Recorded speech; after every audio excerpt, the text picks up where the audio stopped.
Hey roomies, Paula Sylvester here, aka Paula Patio, and welcome to the patio. I hope you're having a great day. I know I am. First, I'm really excited that Q is back.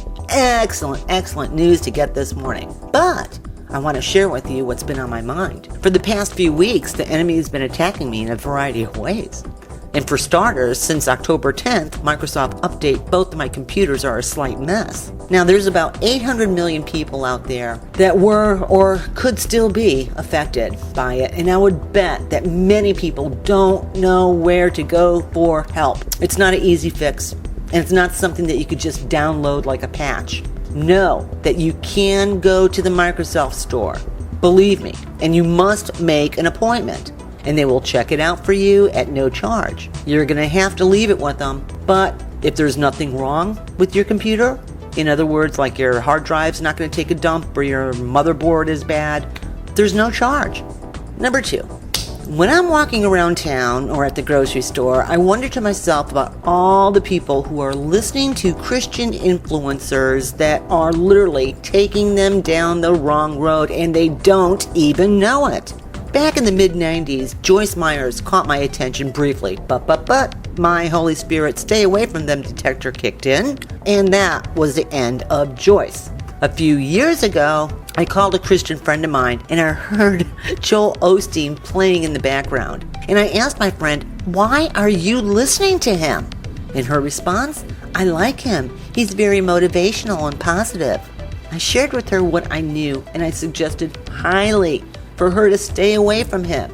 But she's not listening. In my opinion, and in a nutshell, I think most of the people on the Christian channel and those who are on the Christian teaching circuit are leading people down the wrong road. And when you're looking at those Christian influencers, look at the hundreds of thousands of people that are there at the event. Now I see how Matthew 7:13-14 comes to play. Enter through the narrow gate, for wide is the gate and broad is the road that leads to destruction, and many enter through it. But small is the gate and narrow the road that leads to life, and only a few find it. Are you part of the few? For about a month or two, a name kept on coming up in my YouTube suggestions, and the name is Jacob Prayish. I think that's how you say his name. And I know there's many wolves out there in sheep's clothing. So I decided to go to a very reliable source to see if this was another wolf. And what I discovered was jaw-dropping. And it gave me a real icky feeling. Not for me, but for the people who are following the wolves in sheep's clothing. Another thing that's kind of on my mind is, do you know who Sheila Lee is? AKA Sheila Jackson Lee, a Texas Dem who wrote a bill that's backed by 40-something Dems. And it's very concerning. And it tells me how the beast will be taking over the U.S. for the one world government, aka the New World Order. And this bill overall gives all authority to the UN. And if you think I'm kidding, you click on that link that's in the description box. This bill, it was introduced twice.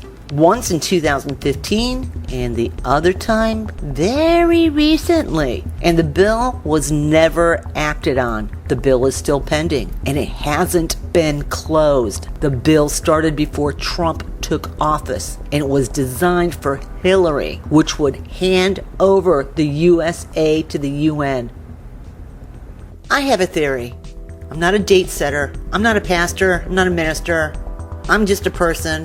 Besides, women are not supposed to teach. But here's my theory. I think, and I feel this in my heart, I think we're going to see a little bit of justice, and then we're out of here. The only person that is keeping sanity, if you want to call it sanity, in place is the church and the Holy Spirit. Or let me put it to you this way. The Holy Spirit with the church. That's the only person that is keeping this world together. Once the Holy Spirit, the restrainer, and the Christians are taken out of here, the poo-poo is going to hit the fan. Watch those videos that I have linked in the description field. Believe me when I say this to you. I will not have you watch something that is going to waste your time. I don't have time to waste. Neither do you. When you watch those videos, your eyes are going to open up. Just take maybe an hour of your time today to watch those videos in the order that I have it. And then you'll see what I see. Keep Jesus in your heart. Be super glued to Jesus now more than ever. The Lord is coming back for the church real soon. And I don't want to see you left behind. Bye-bye.